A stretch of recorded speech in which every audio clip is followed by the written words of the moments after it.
ارشاد فرماتا ہے ان الشرک لظلم عظیم، شرک جو ہے بہت بڑا ظلم ہے۔ جب بات ظلم کی آئے تو انشاءاللہ ظلم کے بارے میں کل بتائیں گے آپ کو۔ آج ہم شرک کے بارے میں بات کرتے ہیں۔ آپ اگر دنیا میں کوئی کام کرے تو کوئی نہ کہے گا یہ تو شرک ہے، کہتے نہیں کہتے یہ تو شرک ہے، یہ تو بدعت ہے۔ اب ایسا کون سا کام ہے جسے کرنے سے شرک ہوتا ہے؟ تو سب سے پہلے شرک کے بارے میں آپ کو معلوم ہونا چاہیے۔ جب تک آپ کو اس چیز کے بارے میں خبر نہیں ہے، معلوم نہیں ہے، نہ تو آپ جواب دینے کے لائق بن پاؤ گے اور نہ ہی اس کام کو بہترین طریقے سے کر پاؤ گے۔ کوئی بھی کام، چاہے وہ علم کے ذریعے ہو، چاہے وہ دنیاوی کام کے ذریعے ہو، جب تک آپ کو اس کی نالج نہیں حاصل ہوگی تب تک وہ کام صحیح معنی میں آپ کر نہیں سکتے ہو۔ دھکا ماری کر لو اگرچہ کام چلانے کے لیے، لیکن حقیقت سے آشنا نہیں تو وہ کام بہترین نہیں ہوگا۔ تو سب سے پہلے ہم شرک کے بارے میں آپ کو بتاتے کہ شرک ہے کیا۔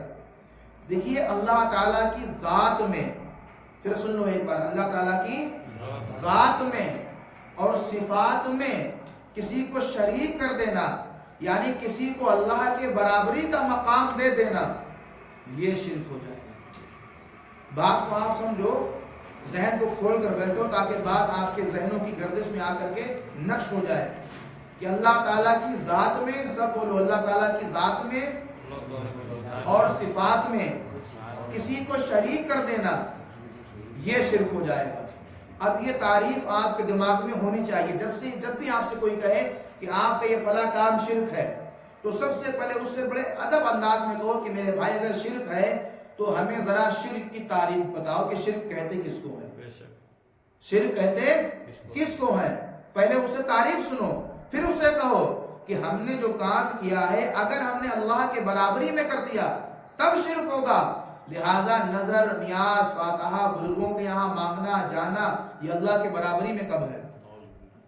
ہم اللہ والوں سے اس لیے مانگتے ہیں کہ اللہ والے نہیں بلکہ اللہ دیتا ہے، مگر اللہ دینے والا ہے، اللہ اپنے بزرگوں کو دیتا ہے اور بزرگوں کی برکت سے وہ چیز ہم کو ملا کرتی ہے۔ بے شک سبحان اللہ۔ ذات اور صفات دو چیزیں ہیں، ذات اور صفات دو چیزیں ہیں۔ ذات کا مطلب یہ ہے کہ اللہ تعالیٰ اپنے وجود میں ذاتی طور سے ہے، اس کو پیدا کرنے میں یا اس کی رفعتوں میں یا اس کی نعمتوں میں کوئی شریک نہیں ہے، وہ تنہا ہے اپنے لیے۔ نہ تو اس کو کسی نے کوئی نعمت دی، نہ تو اس کو کسی نے پیدا کیا۔ اگر یہ مان لیا جائے، میں نے پھر ایک بار یہ بات کہی پھر آپ کو بول رہا ہوں، اگر یہ مان لیا جائے نعوذ باللہ خدا پیدا ہوا ہے تو جو چیز پیدا ہوتی ہے وہ خالق نہیں بلکہ مخلوق بن جاتی ہے، اور مخلوق کے لیے جب مخلوق ہو جاتی ہے تو مخلوق کے لیے ضروری ہے جو چیز پیدا ہوتی ہے اس کا فنا بھی ہونا ثابت ہوگا۔ لہذا نہ تو خدا پیدا ہوا ہے، جب خدا پیدا ہی نہیں ہوا ہے تو اس کا فنا ہونے کو سسٹم ہی نہیں ہے۔ بے شک سبحان اللہ۔ آپ اس بات کو سمجھو، نہ تو خدا پیدا ہوا ہے، اسی جب خدا پیدا نہیں ہوا تو اس کے لیے جانا بھی ممکن نہیں، وہ ہمیشہ سے اور ہمیشہ رہے گا۔ یہ ہوا اس کی ذاتی معاملہ۔ اگر ایسے ہی تم نے کسی کو مان لیا، نعوذ باللہ، ہم نبی کو یہ تھوڑی مانتے کہ نبی آئے، نبی تو پیدا بھی ہوئے ہیں، نہیں پیدا ہوئے نبی تو پیدا بھی ہوئے ہیں، اور نبی دنیا فانی سے اللہ کے حضور پردہ بھی کر کے گئے ہیں۔ تو رب ہے اور نبی ہے۔ نبی کو یہ ہے کہ نبی کو جو کچھ حاصل ہے، نبی کے پاس جو رفعتیں ہیں، جو دولتیں ہیں، جو دینے کی طاقت ہے، جو ہے اللہ تعالیٰ سے مانگنے کی طاقت ہے، وہ سب اللہ تعالیٰ نے عطائی طور پر دیا ہے کہ اے محبوب یہ آپ کو دیا ہے، معراج میں بلایا تو دے دیا۔ جو بخشش کا معاملہ ہے، بخشنے والا خدا ہی ہے، بخشنے والا خدا ہی ہے۔ لیکن معراج کا واقعہ یاد کرو، نبی نے کیا کہا کہ اے محبوب جاؤ، ہم نے تمہاری آدھی امت کو بخش دیا۔ نبی واپس نہیں آئے، اور کیوں واپس آئے؟ کہا میرے مولا واپس نہیں جاؤں گا جب تک وہ چابی نہیں ملے گی، جب تک وہ چیز نہیں ملے گی جس سے بخشا جاتا ہے۔ تو اللہ نے فرمایا اے حبیب جاؤ، بخشش کا پروانہ تمہارے ہاتھ میں ہے، تم جس کو چاہو گے میں اس کو جنت کے اندر مقام۔ سبحان اللہ۔ بے شک۔ تو یہ تو خود سے حاصل نہیں ہوا نا بھائی، تو اللہ نے ان کو دیا ہے، تو یہی تو ماننا ہمارا ہے۔ اگر کوئی غوث اعظم کی جانب گیا ہے، امام اعظم کی جانب گیا ہے، یا کوئی بھی دربار اولیاء پر گیا ہے، تو اس کا مطلب یہ تھوڑی وہ خدا سمجھ کر گیا ہے۔ اگر خدا سمجھ کے جا رہا ہے تو پھر یہ اس کا ظلم ہے، پھر یہ اس کا ظلم ہے۔ اس سے علماء اہل سنت اجتناب کرتے ہیں، الگ ہوتے ہیں کہ یہ ہمارا معاملہ نہیں ہے، ہماری کسی کتاب کے اندر یہ نہیں لکھا ہوا ہے نعوذ باللہ من ذالک کہ تم غوث اعظم کے پاس جاؤ خدا سمجھ کر، نعوذ باللہ، خدا سمجھ کر نہیں بلکہ خدا کا بندہ سمجھ کر۔ اب جو ہم نے غیر اللہ سے مدد حاصل کی ہے، یعنی کہ آپ کے سامنے لوگ قرآن کی آیتیں پیش کریں، اچھا میری بات آپ کو سمجھ آ رہی ہے کیا کہہ رہا ہوں؟ ذہن کھلا ہے نا آپ کا؟ ان باتوں کو آپ خدارہ سمجھا کرو، ان باتوں خدارہ آپ سمجھا کرو، بہت ضروری باتیں ہیں یہ۔ تو آپ کے سامنے مثال پیش کریں گے، وہ کہیں گے اللہ تعالیٰ قرآن میں کہتا ہے ایاک نعبد و ایاک نستعین، کہ میری ہی عبادت کرو اور مجھ سے ہی مدد حاصل کرو۔ کیا ہے؟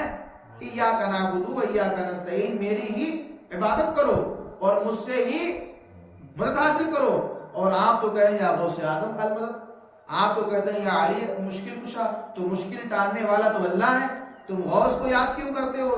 تو آپ کہنا میرے بھائی دنیا کے اندر تم جی رہے ہو، تمہیں تمہارے باپ نے پالا ہے، تمہیں تمہارے باپ نے کھلایا ہے، تمہیں تمہاری ماں نے اپنا سینے کا جو ہے خون پلا کر کے بڑا کیا ہے، اور اپنے ماں باپ کے ذریعے دنیا میں آئے ہو، تو کہنا پیدا کرنے والا خدا ہی ہے، دودھ خدا سے مانگتے، کھانا خدا سے مانگتے، پانی خدا ہی سے لیتے بیٹھے رہتے ہیں۔ صحیح جس طرح دنیا کا نظام چلانے کے لیے اللہ نے ماں باپ کو وسیلہ بنا کر پیدا کیا ہے، اسی طرح سے اللہ نے اپنے کرم سے ان کو یہ طاقت دی ہے۔ اولیاء اللہ کو ماں باپ ہماری پرورش کرتے ہیں اور اولیاء اللہ ہماری رہبری کیا کرتے ہیں۔ سبحان اللہ۔ آپ بات کو سمجھے نہیں سمجھے؟ ہماری آپ کو بات نہیں سمجھ آئی؟ جو اللہ تعالیٰ مدد کرتا ہے اس کو بولتے ہیں غیبی مدد۔ کیا بولتے ہیں؟ غیبی مدد کیا ہے؟ وہ یہ ہے کہ باپ کو اللہ نے نعمت دی، باپ کو اللہ نے طاقت دی، وہ کمانے کے لائق ہوا، پیسہ کمایا تو لایا، تو اس کے پیچھے جو حکمت ہے وہ اللہ رب العزت کی ہے، جو طاقت ہے وہ اللہ رب العزت کی ہے۔ پتہ یہ چلا کہ باپ جو باپ رفعت کر رہا ہے، باپ جو پال رہا ہے، یہ عطائی طور پر ہے، اللہ نے اس کو عطا کیا ہے، اور رب تعالیٰ کی جو مدد ہے وہ حقیقی اعتبار سے ہے۔ تو یہاں پر دو باتیں نکل کر آئیں گی، اللہ تعالیٰ حقیقی مددگار ہے اور تمام دنیا کے لوگ عطائی طور پر مددگار ہوا کرتے ہیں۔ بے شک سبحان اللہ۔ تو اللہ کے ولی عطائی طور پر یہ کہا جائے اللہ تعالیٰ حقیقی طور سے ہے اور اولیاء اللہ مجازی طور سے۔ کیسے ہیں؟ اسی لیے شرک یہ نہیں ہے۔ اگر کوئی یہ سمجھ کے جائے گا نعوذ باللہ کہ وہ خدا ہے پھر وہ شرک ہو جائے گا۔ اس لیے یہ اللہ تعالیٰ کی ذات کے تم نے برابر کر دیا۔ اور صفات کا معنی کیا ہے؟ یہ تو ذاتی طور پہ ہو گیا نا، صفات کا مطلب کیا ہے؟ تو صفات کا مطلب یہ ہوتا ہے اللہ تعالیٰ صفتیں ہیں، جیسے کہ میں نے کہا کہ اللہ تعالیٰ رحم الرحمین ہے، رحم کرنے والا ہے۔ تو آپ نے کسی انسان کے بارے میں کہا بڑا انسان رحم کرنے والا ہے، بڑا معاف کرنے والا ہے، بڑا مہربان ہے، تو یہ مہربانی ہونا اللہ کے لیے خاص ہے نا، پھر انسان پر کیسے ہو گیا؟ اور نام بھی ہوتے لوگوں کے، عبد الرحمن، بچہ بیٹھا عبد المنان، تو یہ تو نام بھی ہوتے ہیں اس کے، تو کیسے معاملہ ہو جائے گا؟ یہ تو صفت اللہ کے لیے ہے۔ تو یہاں پر جو معنی آئے گا وہ یہ آئے گا کہ اللہ تعالیٰ جو رحمان ہے، جو رحم کرنے والا ہے، جو مغفرت کرنے والا ہے، جو رحمان ہے، یہ طاقت اس کو کسی نے عطا نہیں کی، یہ اس کی ذاتی طور پر ہے، وہ اپنی ملکیت میں، اپنی صفات میں ذاتی طور پر ہے۔ ہم تو یہاں پر کہتے ہیں نا کہ فلاں انسان نے ہماری مدد کی، تو یہ امداد کرنا، فلاں انسان بڑا رحم دل ہے، تو یہ رحم دلی اللہ رب العزت کی جانب سے ہے کہ اللہ نے اس کو رحم دل بنایا ہے تو لوگوں پر رحم کر رہا ہے۔ اس کا مطلب یہ نہیں ہوا کہ وہ اور خدا برابر ہو گئے، نعوذ باللہ۔ آپ ان باتوں کو سمجھا کریں، اپنے ذہن میں لائیں تاکہ دین جو صحیح معنی میں آپ تک پہنچا ہے آپ اس دین پر صحیح معنی میں عمل پیرا ہو پائیں۔ بات نہیں سمجھے؟ جیسے کہ سجدہ کرنا، کیا کرنا؟ سجدہ۔ اب یہ سجدہ کرنا یہ اللہ کے لیے خاص ہے۔ یہ کس کے لیے خاص ہے؟ اللہ کے لیے خاص ہے۔ غیر اللہ کو سجدہ ہرگز نہیں کر سکتے ہیں۔ اگر سجدہ ہوگا کس کو ہوگا؟ صرف اللہ تعالیٰ کو۔ اگر کوئی آدمی کسی مزار پر جا کے نعوذ باللہ سجدہ کر دے، اب جاہل لوگ جاتے ہیں نا اس طریقے سے کر دیتے ہیں، تو وہ جو گناہ کر رہے ہیں وہ ان کے لیے ہے، اس میں سنیت کو بدنام کرنے کی ضرورت نہیں ہے۔ کہ سنی سجدہ کر, سنی نے کب کہا کہ سجدہ کرو جا کر کے؟ تم تو سنیوں کو بدنام کرنے کے چکر میں ہو کہ سنی عالم نے کہا آج تک بلکہ سنی عالم نے کہا کہ سجدہ کرو جا کر کے؟ سنی کسی کچی کتاب میں بھی لکھا ہے کہ سجدہ کرو جا کر کے؟ نہیں لکھا نا. تو یہ لوگوں نے اپنی طرف سے معاملات گڑھے ہیں. کسی مزار پر جا کے ہم سجدہ نہیں کر سکتے ہیں, ہم وہاں جاتے ہیں اللہ کے نیک بندہ سمجھ کر, ان کا وسیلہ لگا کر ہم دعائیں کرتے ہیں. وہ اللہ کے محبوب بندے ہیں, ان کی برکت سے اللہ ہم کو عطا کر دیا کرتا ہے. سبحان اللہ. بے شک. اب یہ ثواب, یہ نماز کا ثواب, یہ اولیاء اللہ پاس جانا, یہ طلب کرنا, تو یہ دکھائی تو دیتا نہیں ہے بھائی. آپ نے روزہ رکھا, ثواب ملا, دکھائی دیا آپ کو؟ دکھائی دیا آپ کو؟ نہیں دیا نا.